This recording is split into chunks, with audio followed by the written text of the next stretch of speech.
This is FX Medicine. I'm Andrew Whitfield Cook. We're at the 2019 UIC Medicinal Cannabis Symposium. Here talking with Cannabis. Cannabis John. Sorry, I was going to go Cannabis Joe. Cannabis John. Welcome. How are you? I'm excellent. Good to be with you. You gave a great talk yesterday. So tell us a little bit about your history, though. Amazon, John. Amazon, well, the name was given to me because I spent so much time in the Amazon rainforest, and essentially I started as a treasure hunter. In fact, that's what I consider myself now, as a treasure hunter. Yeah. And, you know, the path just takes you into different treasure. Going down, sold my car, went down to the Ecuadorian rainforest in 1976 and into Peru, and developed a trade there. I was looking for lost cities of gold and Inca treasure in the beginning. And in the first few weeks, I didn't find any lost cities of gold or Inca treasure. But I did latch onto a handful of artisanal articraft things, and I was able to sell that, had enough money for another ticket, so I knew this system was going to work. So over the years, we actually got into some digs in Moche and Chimu digs, pre-Inca civilizations, and so I worked through that, and later gemstones, and then started going into the Amazon rainforest on the Rio Ucayali, and I was trading at that point in like monkey bones, blowguns, tribal artifacts, and I had an experience, a health experience, a recurring health experience, because I'd had hepatitis and Rocky Mountain spotted fever, and had a near-death experience in a hospital in North Carolina. So during my travels, I would and get my fever would come back, I would go down, and you know, the doctors told me, hey, you're lucky to be alive, and but I was only coming back about 60%, right, my health. And so I struggled with that for a few years. And so I went down in Peru, and I was getting these fevers, and these things was coming on a regular kind of a thing.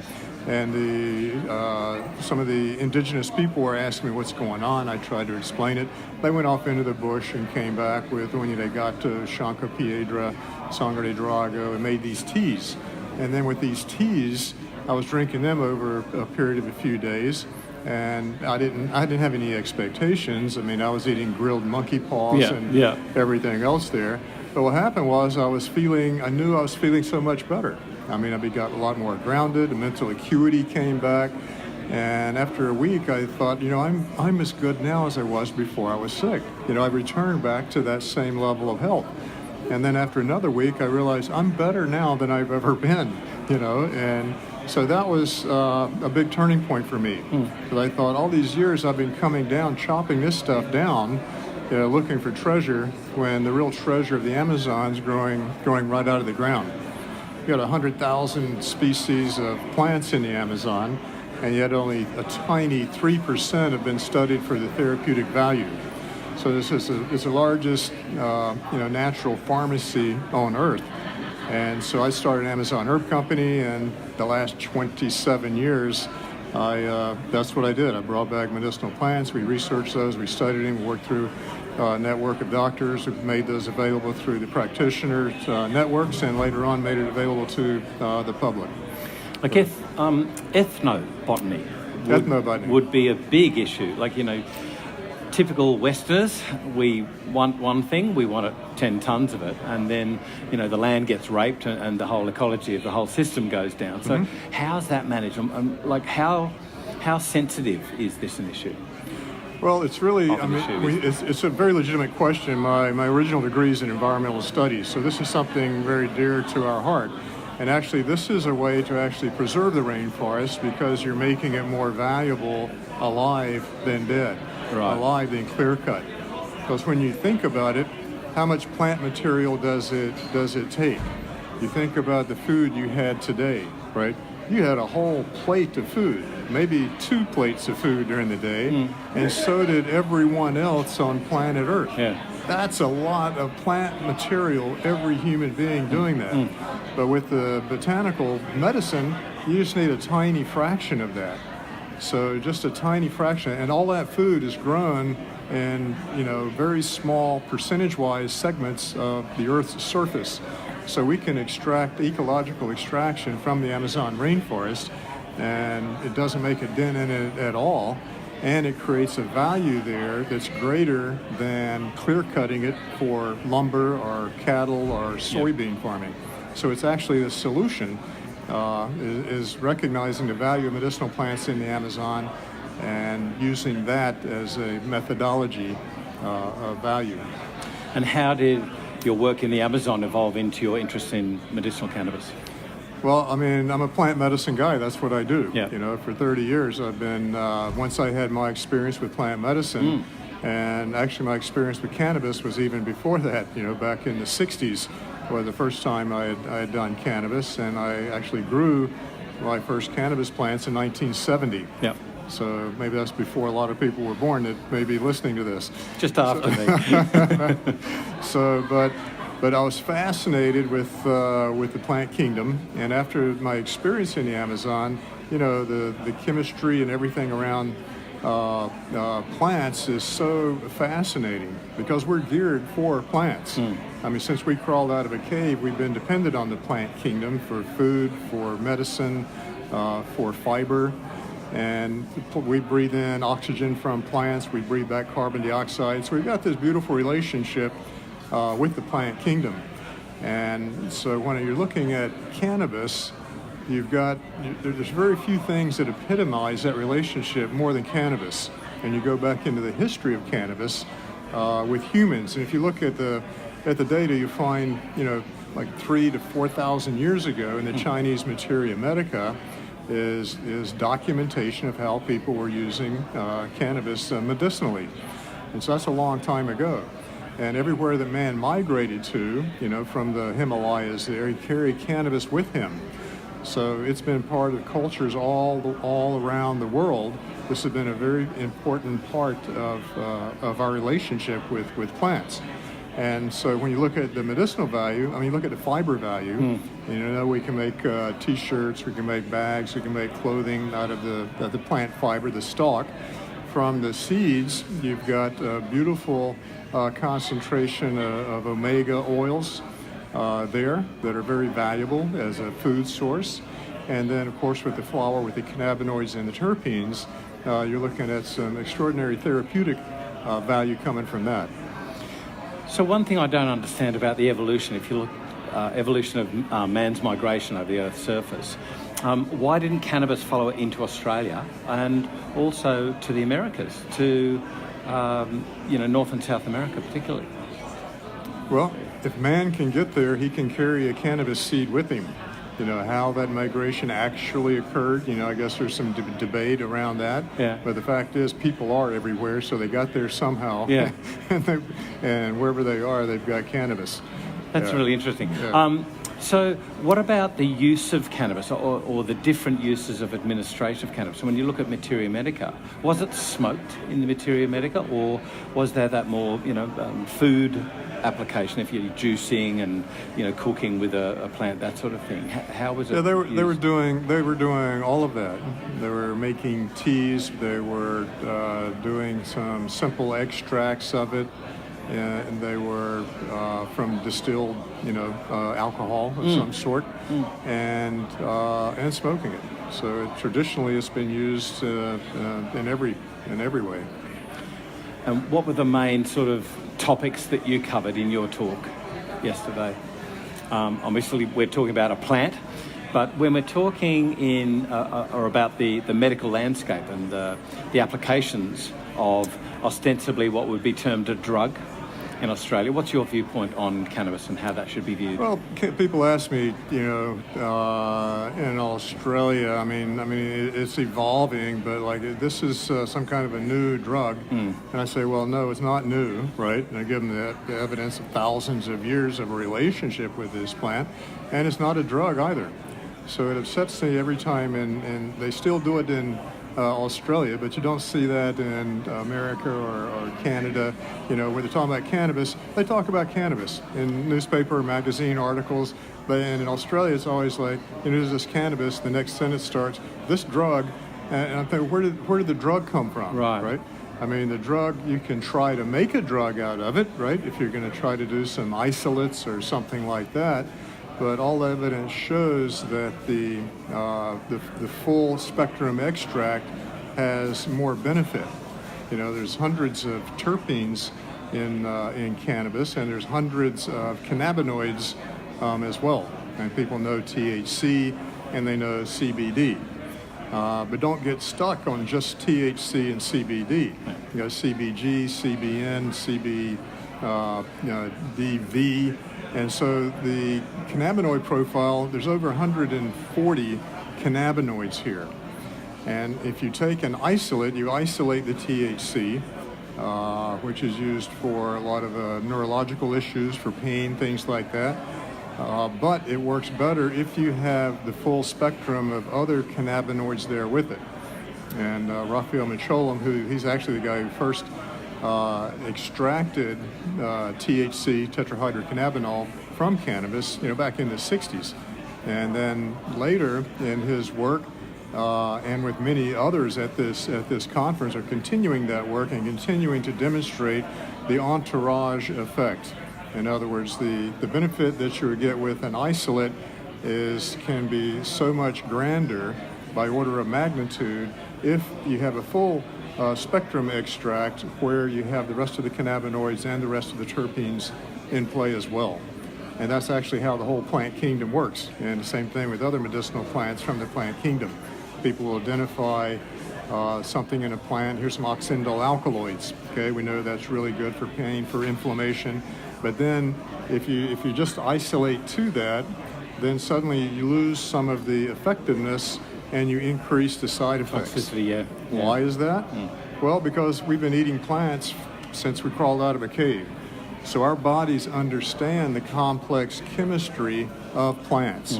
We're integrating plant biology into human physiology, and there's an innate intelligence that orchestrates all of that. So our bodies completely understand how to integrate plants into our body and how to utilize that. What they don't understand is these isolates. That's what's new. And you make these isolates, A, they're less effective, and B, they begin to have side effects because our body simply can't understand them. So obviously I'm a big proponent in cannabis and every medicinal plant of using a full spectrum extract. Yeah. Now that doesn't reduce any choices of efficacy or using the different cannabinoids for their individual value, because there's many different chemovars of cannabis. Yeah. Right? So you've got cannabis, you call it strains or chemovars, and so you'll have some that are very high in CBD, some that are high in THC, others that are high in CBG, others that are really just high in terpene value. And so you can select, if you're looking for a high CBG plant, you'll have this high CBG, but the other entourage elements there to get a better benefit than CBD alone. Same thing with THC. And then, of course, you go to the acidic form of the cannabinoids, meaning the way they're produced in the plant, to start with. So as the plant grows, you cut the... So there's juices and... You can juice it, you can eat it, you can extract it, and still have the THCA, as long as you don't heat it. Right. Yeah, once you heat it, if you smoke it, you've decarboxylated it. So there's like extra carbon bond. So you decarboxylate that, and then it becomes psychoactive, the THC. So if you smoke it, you decarboxylate it, right, by definition. If you cook it in a brownie, you decarboxylate it by definition. So if you cut the bud off a plant, you can juice it, or you can actually dry that, and it's still THCA, CBDA, CBGA. They're all still the acidic form of the cannabinoids, and you can use that to make an extract with, which is this thing that I like to do. I like to use the plant, the fresh plant, dried, cured, and then extracted. I like to use alcohol as an extraction medium because all the cannabinoids and terpenes are highly soluble in alcohol. And so then you've got the stabilized cannabinoids and terpenes. And in fact, I like to use multiple plants, multiple chemovars. So now not only do you have the entourage effect of everything in this one chemovar, you have the entourage of the entourage. Yeah. You got multiple chemovars. So now you've got a much higher profile of cannabinoids and terpenes, because many of these things we don't know. I mean, the more we know, the more we realize we don't know with cannabis. Let's talk briefly about social medicine. How is it working the practical application of the availability of cannabis products where you're from in America. What do you hope for Australia? Well, in America, I grow my own material for research and for personal use and for making combinations and for making new genetics, right? I'll breed different chemovars together. So that's great. I mean, that's just second nature, right? There's no problem with that. I'm not looking over my shoulder or anything like that. That's allowed. It's legal. It's fine. And people do that. It's wonderful. And if I'd like to have a different chemovar, if I would like to have a different concentrate or a different edible or something that I'm not doing myself, then I just go to the local dispensary. And the dispensaries, I think people have an odd idea about these dispensaries, but these dispensaries are really big. Many of them are in shopping centers, and they're really big. They're well lit. They have many cases, and they have all kinds of variety of flower and keef and hash and concentrates and edibles and vapes, and so you've got a huge variety of things there. And one of the best things about the idea that it has a bit of regulatory framework about it. Yeah. And I'm not a big fan of regulation. I think it interferes with personal choice, personal freedom, and the natural operation of business and economy. But some regulatory environment, I think, is necessary here, because the big thing you want the patient to know what they're getting. And you want to know that it's been tested for pesticides, for insecticides, for heavy metals. Yeah. And then you want a listing of the cannabinoids and the terpenes that are there, not just CBD and THC. You want at least the top 8 cannabinoids and the top 8 terpenes. But why? Because then the patient knows what they're getting. And believe me, patients are very educated, they're very aware, and they can look at that profile and know, is that going to be for anxiety? Is that going to be for depression? Is that going to be for pain? Is that going to be for seizures? Is that going to be for, just go through the list, because people are getting more and more educated on that. So in Australia, this just, when you look at, you can tell my frustration already. I can tell already. So when you look at the legal system, system is a very generous word for it. It's a very convoluted, very difficult process to get through to actually get a prescription, and then you're getting a prescription for something that's probably imported, and it's not, in my mind, it's not labeled clearly enough. You just have CBD, THC on it, and then it's going to be expensive. And then there's a market in Australia, a reasonable market.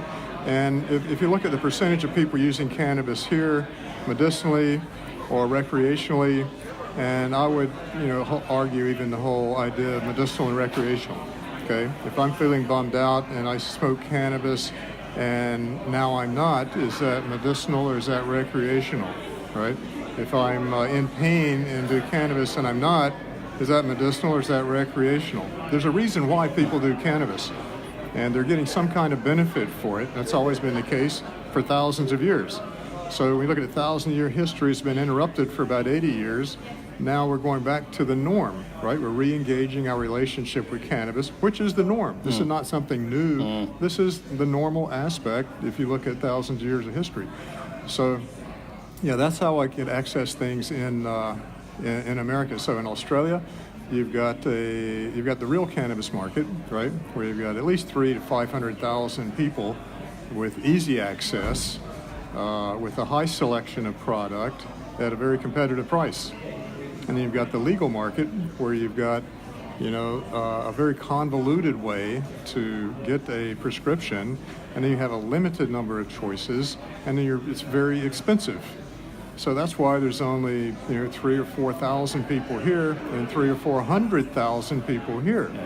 So that's for the government to assume that that they've got oversight over the cannabis market is ridiculous. They got 1% share, and that share is very, in my mind, is cold, it's callous, and it's arrogant. So either the Australian, and we've got to have a completely different system. It's time to stop and recognize the personal freedom, personal choice, to look at the safety profile of this. It's been demonstrated in studies, for decades and decades, a safety profile. No one's ever died from cannabis. And so you look at the other countries and the other states where it's easily available, nothing bad happens. In Colorado, the first state to become a legal, full, what I call adult use. We don't call it recreational anymore. We use the term adult use, right? And the adult use, where if you're 21, you can access cannabis. And people are saying, well, there's going to be all kinds of problems. There's going to be more crime. There's going to be, more accidents. There's going to be all these things are going to happen. Well, and now you look back and you realize, oh, wait a minute, there was less crime. The prescription opiates went down. The number of prescription opiates issued in those states has gone down. The number of opiate deaths have gone down. The number of opiate hospital admissions has gone down. Employment has gone up. Tax revenue has gone up. More jobs have been created.